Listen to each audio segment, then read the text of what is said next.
क्या होता है जब एक तमिल लड़की जिसे तमिल और अंग्रेजी को छोड़कर कोई दूसरी भाषा आती ही ना हो, जब वह दिल्ली जाती हैं तो अपने पति देव को फर्राटेदार बांग्ला में डांट पिला देती है।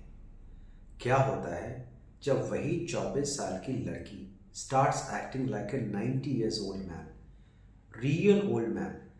उनका पूरा शरीर थरथराना शुरू कर देता है, उनका बदन झुक जाता है, उनके पाँव, हाथ और चेहरे पे बेतहाशा झुर्रियाँ आ जाती हैं। और दोस्तों, आंखों के सामने देखते देखते ये झुर्रियाँ, ये झुकना और ये थरथराना गायब भी हो जाता है।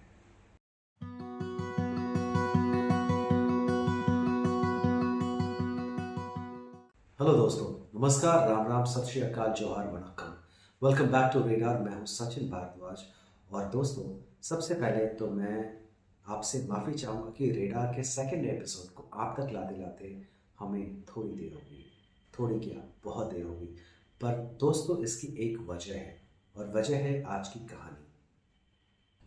जब पहली बार मैंने इस कहानी को पढ़ा तो यह कहानी मुझे इतनी ज़्यादा उलझी हुई लगी कि मुझे लगा कि जिन्होंने ये एक्सपीरियंस शेयर किया है, मैं उनके साथ फिर से एक बार बात करूं। और मैंने वैसा ही किया। मैंने उनसे और उनके परिवार के एक सदस्य से, जो कि घटना स्थल पर उस वक्त मौजूद थे, उनसे भी बात की। और इसके बाद मैं घर के उस हिस्से को भी देखने गया जहाँ पे यह घटना घटी थी।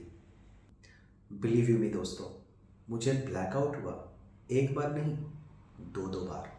आई just could not stay at that place. I just wanted to come out of that place as soon as possible. वहाँ से थोड़ी सड़ांध जैसी भी बदबू आ रही थी।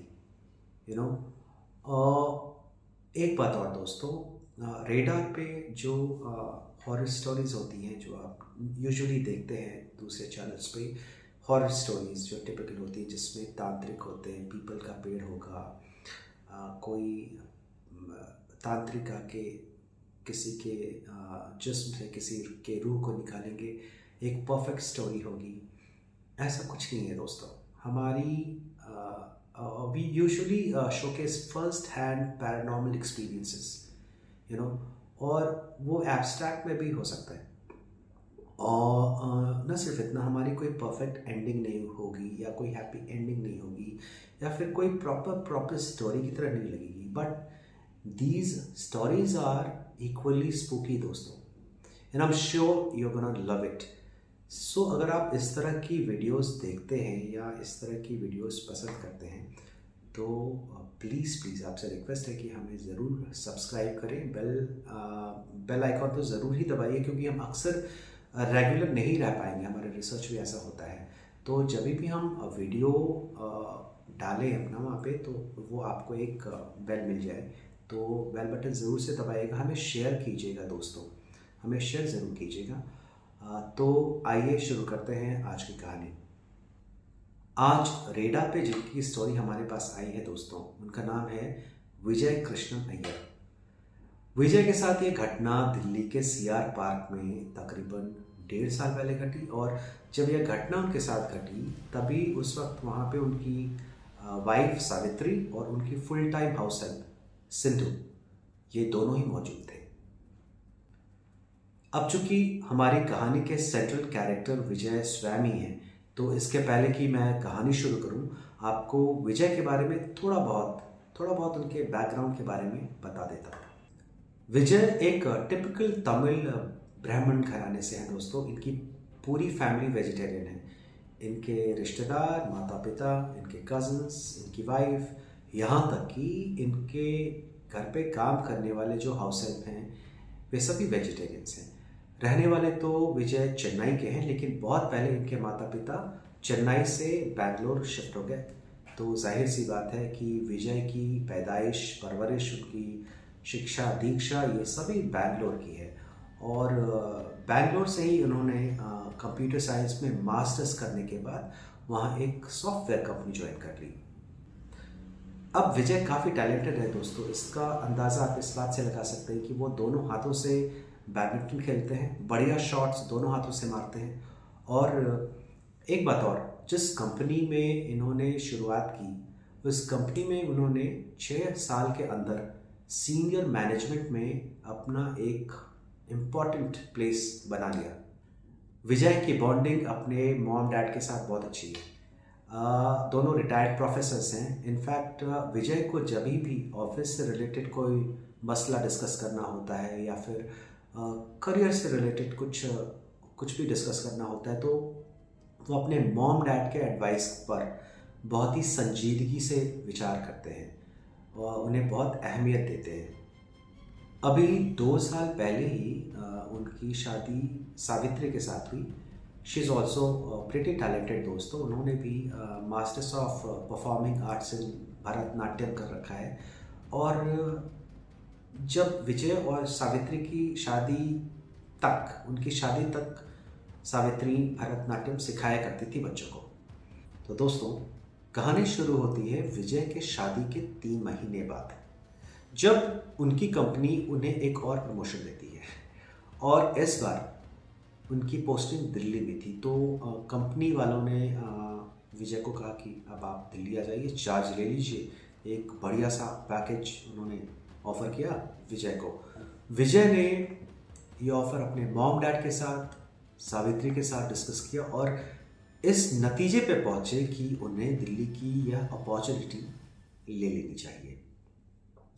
अब पूरी फैमिली ने डिस्कस किया कि पहले विजय दिल्ली जाएं, वहाँ सेटल हो जाएं, फिर सावित्री चली जाएं और अगर ज़रूरत पड़ी तो it is just a matter of 3 hours. Flight Bangalore से दिल्ली की 3 घंटे की फ़्लाइट है, तो 3 घंटे में हम दिल्ली आ सकेंगे, तो कोई प्रॉब्लम नहीं है।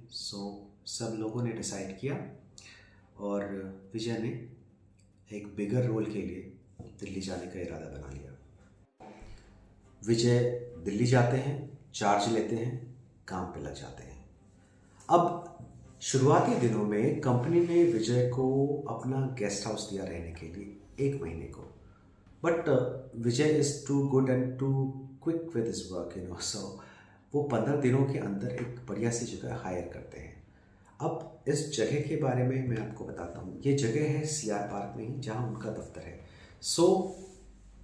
उन्होंने CR पार्क में इसलिए हायर किया क्योंकि he thought that he might as well save on his travel time. तो उन्होंने CR पार्क में वो घर ली और बहुत ही खूबसूरत सी जगह है दोस्तों।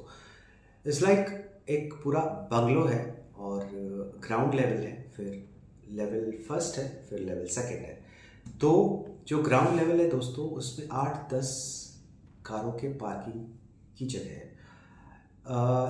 लेवल 1 पता नहीं कब से उसके ऊपर ताला लटका हुआ है और 2 जो विजय ने हायर रेंट अग्रीमेंट लेने के बाद विजय ने पूरे फ्लोर को ब्यूटीफुली टेस्टफुली फर्निश कराया।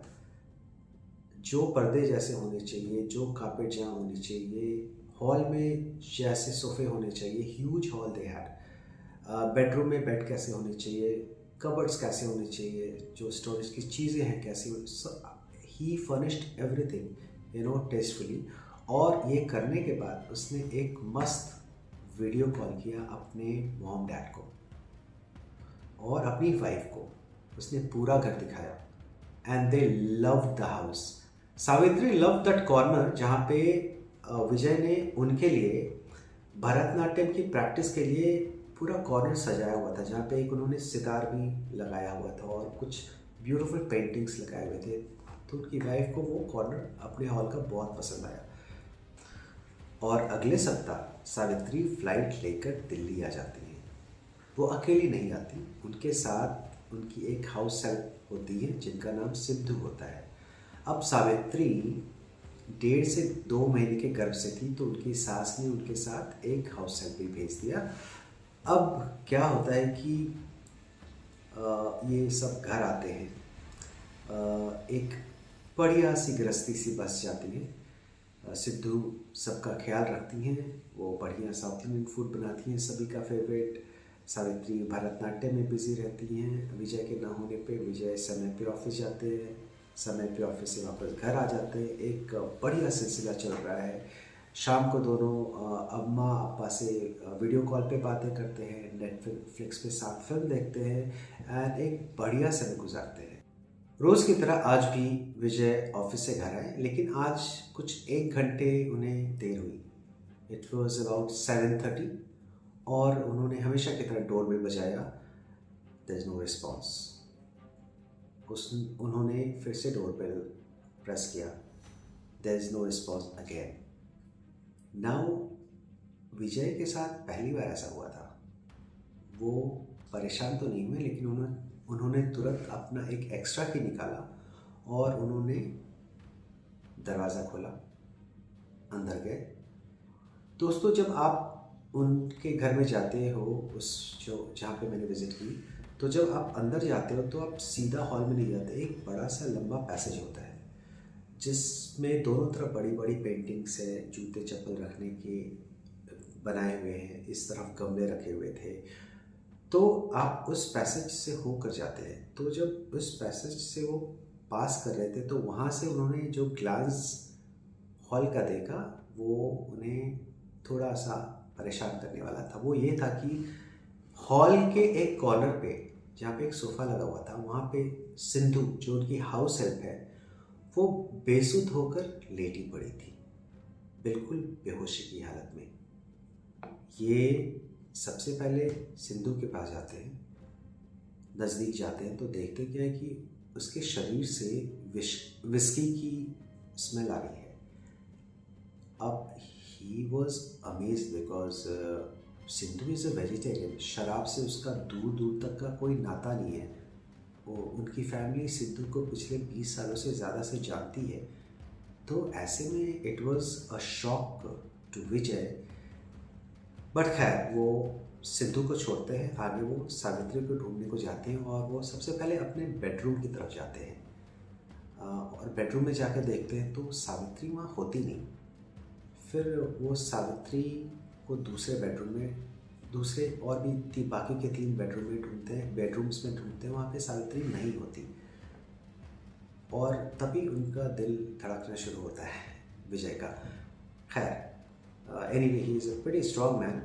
तो फिर वहाँ से वो एक बैल्कनी की तरफ जाते हैं, वन ऑफ द बैल्कनीज। और जैसे ही पहली बैल्कनी में ही वो दाखिल होते हैं, वो देखते हैं कि सावित्री झाड़ू कर रही है।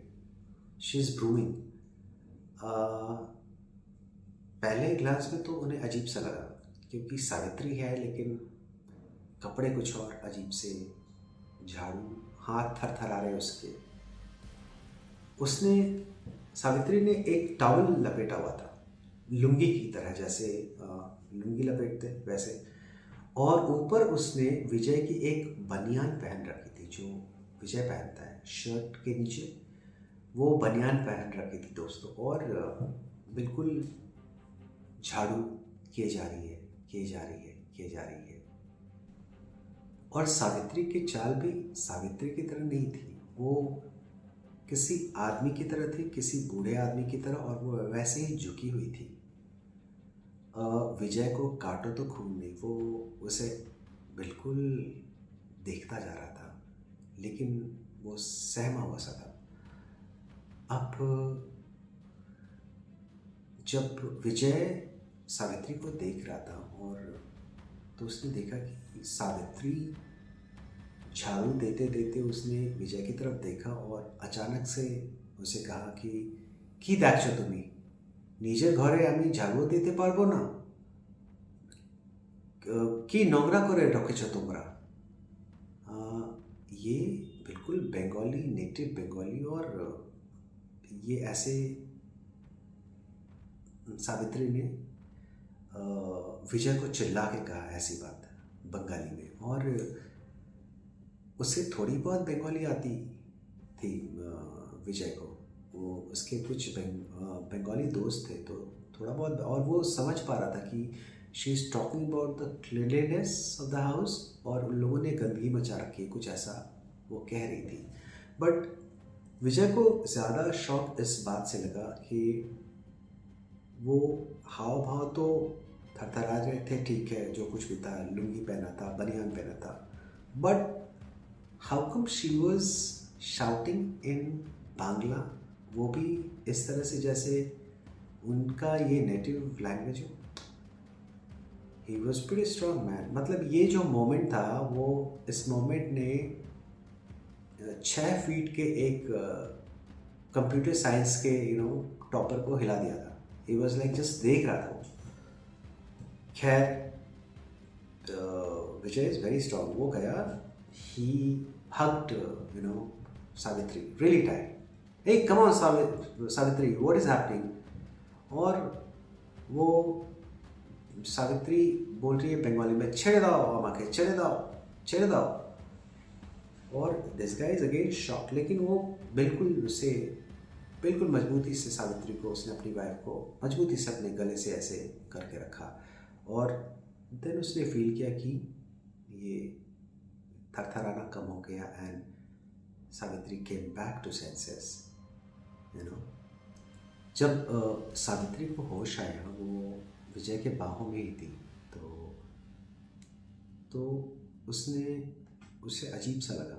उसने कहा, ये मैंने कैसे कपड़े पहने हुए हैं और मैं यहाँ कैसे आई।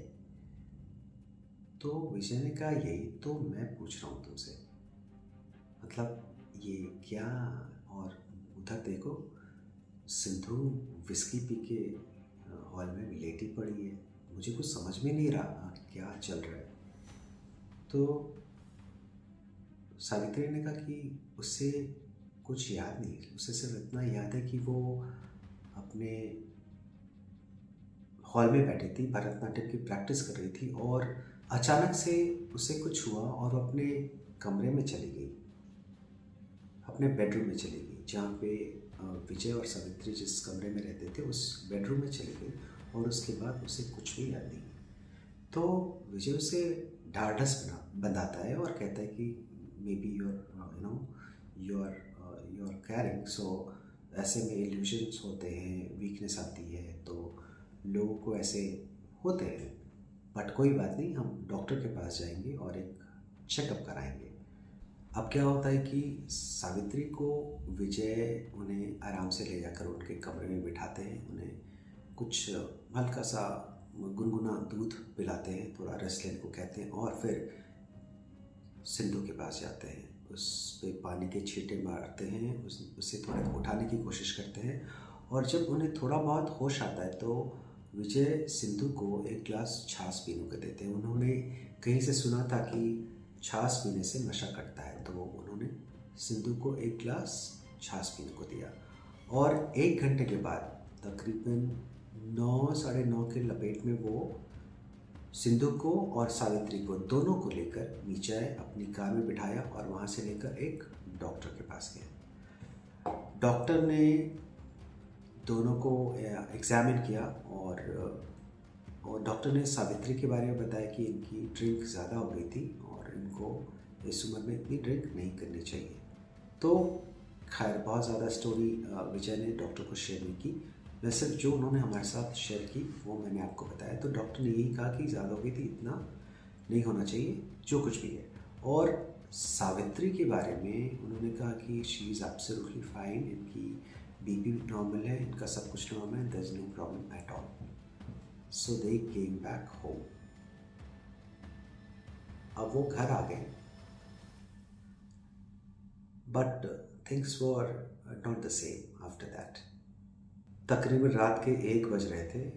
सावित्री गहरी नींद में सो रही थी और विजय वहीं पे बैठे थे कमरे में, सावित्री को देख रहे थे। नेक्स्ट डे सैटरडे था, ऑफिस जाना नहीं था, तो और बैठे बैठे विजय की नज़र पड़ती है सावित्री के सेल फोन पे, और सावित्री का वो सेल फोन उठाते हैं। वो दोनों ही अपने फ़ोन लॉक नहीं रखते हैं और दोनों का फ़ोन दोनों के लिए कभी भी एक्सेसिबल रहता है। सो उन्होंने एक बार भी नहीं सोचा, उन्होंने फ़ोन उठाया और फ़ोन पे उन्होंने लास्ट डायल नंबर देखा, which was an unknown number. तो उन्होंने वो नंबर अपने फ़ोन पे देखा, उनके फ़ोन पे ट्रू कॉलर था। तो वो नंबर उन्होंने उस नंबर पे देखा तो वो नंबर आया खन्ना वाइन्स।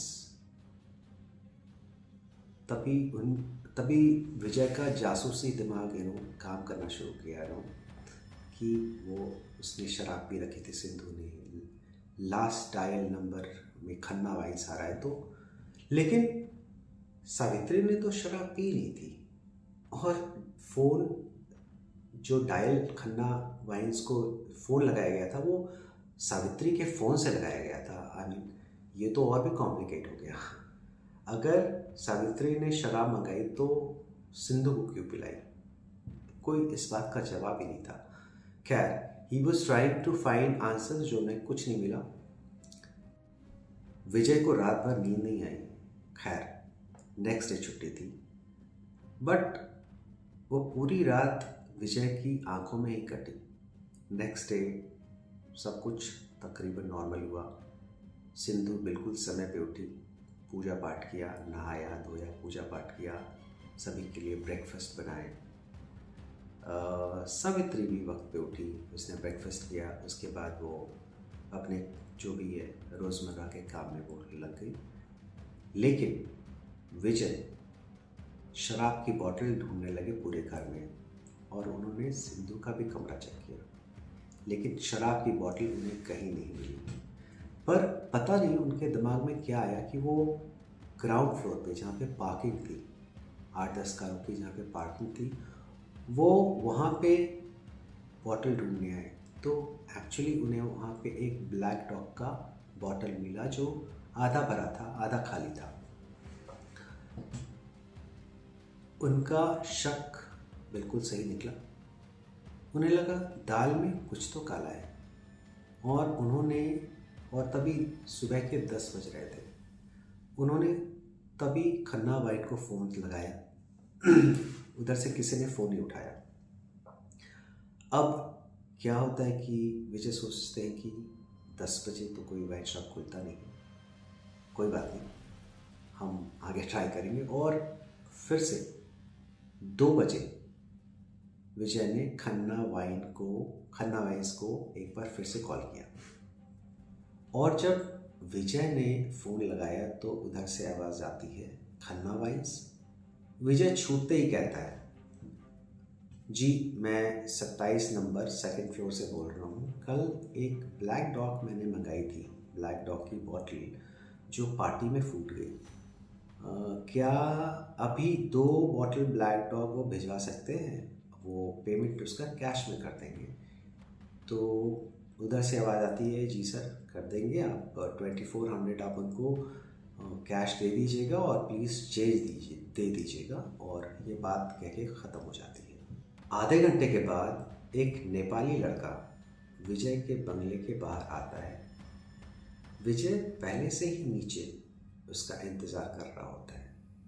अब ये लड़का विजय को वाइन देता है और पैसे मांगता है। तो विजय वॉलेट निकालते हुए बातचीत शुरू करता है। वो कहता है कि कल ब्लैक डॉग की बोतल तू ही देने आया था ना? तो उसने कहा, हाँ सर मैं ही आया था, लेकिन मैंने 2nd फ्लोर पे दिया जाके बूढ़े अंकल को। तो विजय सोच रहा है कि ये बूढ़े अंकल 2nd फ्लोर, क्या है मामला, वहाँ तो कोई बूढ़ा रहता नहीं है। लेकिन उसने ऐसे सोचा, उसने कहा नहीं बच्चे से। फिर उसने कहा, कौन से बूढ़े अंकल? तो उसने कहा, सर वो काफ़ी बूढ़े हैं, उनकी उम्र कोई 90 के तकरीबन होगी, अबाउट 90, और वो तो उनके पूरे हाथ थरथरा रहे थे। मतलब मुझे उन्हें बॉटल देने में भी डर लग रहा था हम कि वो पिएंगे तो शायद कुछ ऐसा ना हो जाए। सो विजय वॉज शॉक्ड एब्सोल्युटली। उसने फिर उस नेपाली लड़के से पूछा कि अच्छा तो पैसे किसने दिए थे? तो ये लड़का बोलता है कि पैसे तो अंकल नहीं दिए थे सर, और उन्होंने चेंज दिए थे मुझे। बिल्कुल। विजय को बिल्कुल शॉक हो जाता है ये सुनकर। विजय को कुछ समझ में नहीं आ रहा था। He was trying to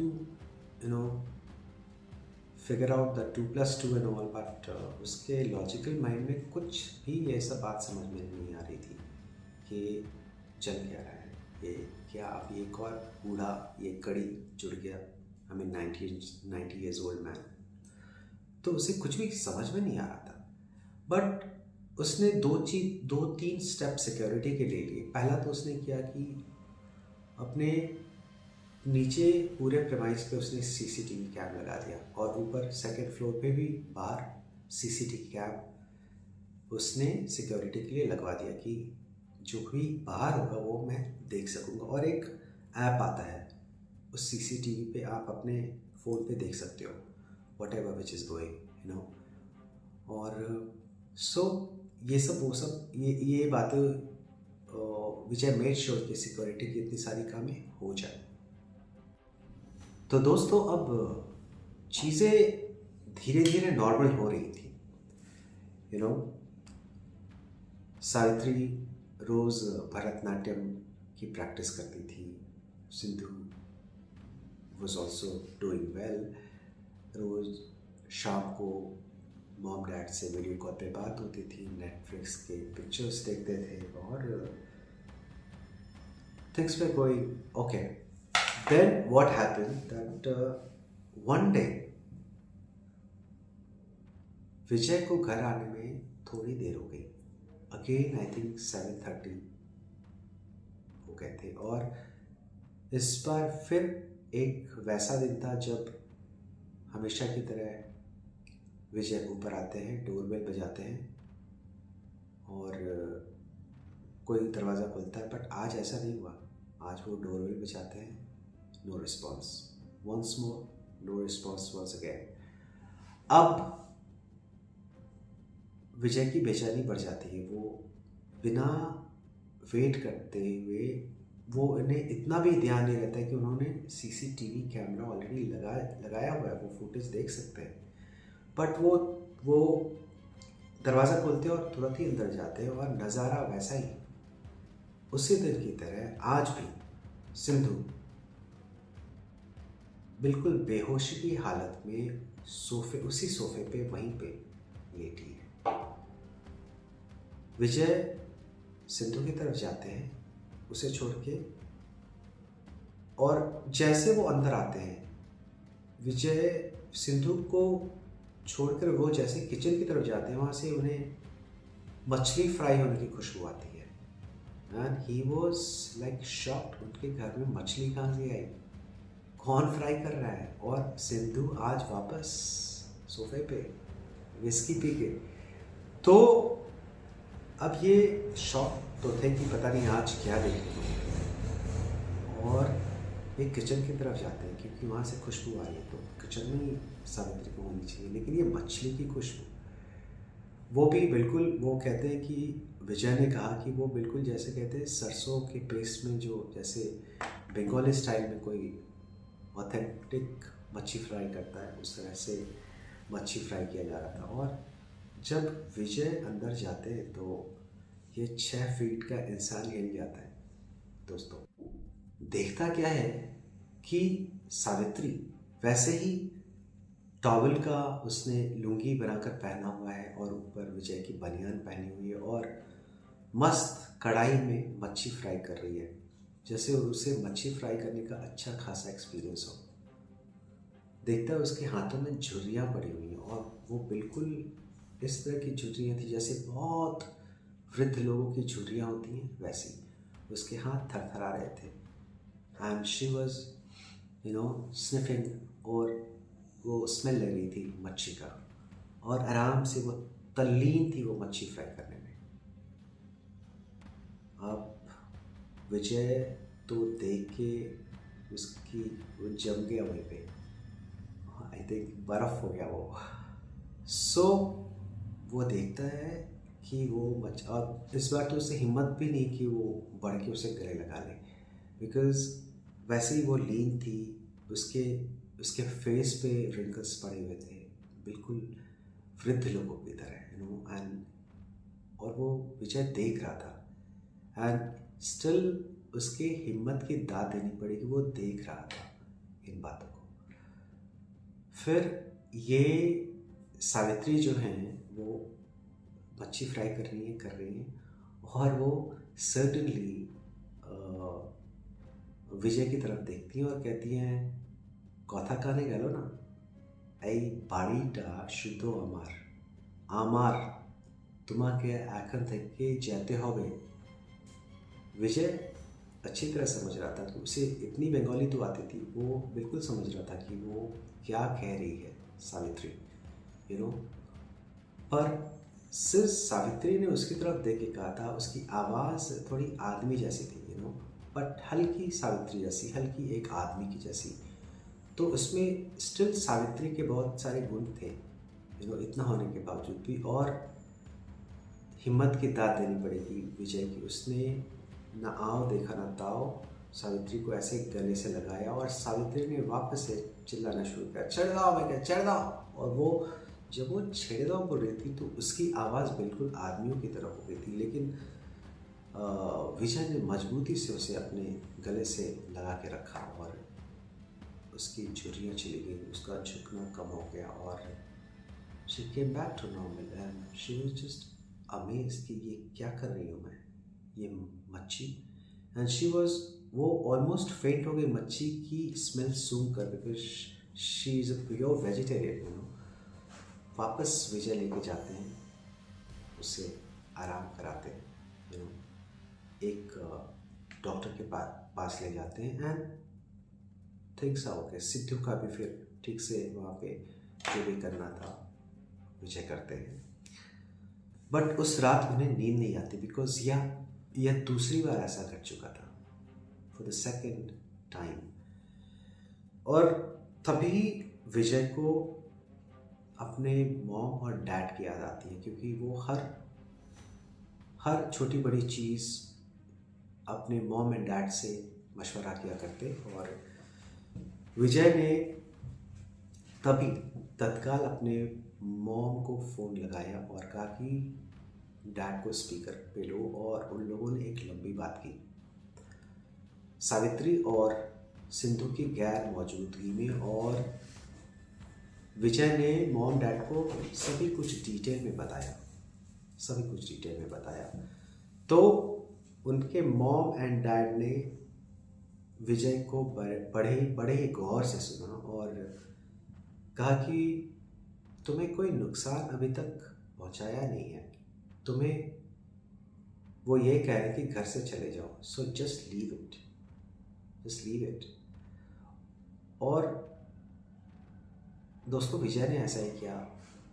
the first thing what he did that he said sorry. वो, उनकी पूरी फैमिली बालाजी की भक्त है, तो उन्होंने एक छोटा सा बालाजी का वहाँ पे पूजा करा और बोला कि हम यहाँ से चले जाएंगे।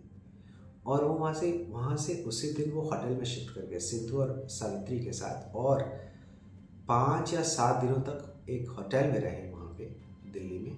और मीनवाइल उनका सामान नए घर में शिफ्ट हुआ, मीनवाइल उन्होंने नया घर देखा, सामान को शिफ्ट कराया, उसके बाद उन्होंने शिफ्ट करा, बट वो उस घर में वापस कभी नहीं गए। और आफ्टर दैट आज तक ना तो सावित्री को कोई हार्म हुआ है, ना तो उन्होंने ऐसी कोई हरकत की है, या ना ही सिंधु ने कोई शराब पी है। तो it has become, you know, pretty normal. It was a simple advice. वहाँ पे कोई किसी पंडित को या किसी तांत्रिक को बुलाने की, उन्होंने सिंपली अपनी मॉम एंड डैड के साथ ही एडवाइस करी और उन्होंने जस्ट फॉलो किया and things got normal. So दोस्तों, I really don't want to get into कि सावित्री को झुर्रियाँ कैसे पड़ गई थी, या सावित्री के फ़ोन से खन्ना भाई को फ़ोन जाना और सिंधु का शराब पीना। मुझे इसका कुछ सिर पूछ कुछ समझ में नहीं आया, but this was quite spooky. I mean, वो बंगला में क्यों बोलती थी, वो सरसों लुंगी पहनती थी, so it gives an idea कि it's about a old Bengali man. But क्या कनेक्शन है क्या नहीं है, I really don't want to get into this. Anyway, अगर आपको ये घटना एब्स्ट्रैक्ट ही सही जैसी भी लगी हो, हमें कमेंट पे ज़रूर बताइएगा, और ऐसे ही विचित्र घटनाओं का आनंद लेने के लिए हमें सुनते रहें हमें सब्सक्राइब करें, हमारा हौसला बढ़ाएं और wish you a great day.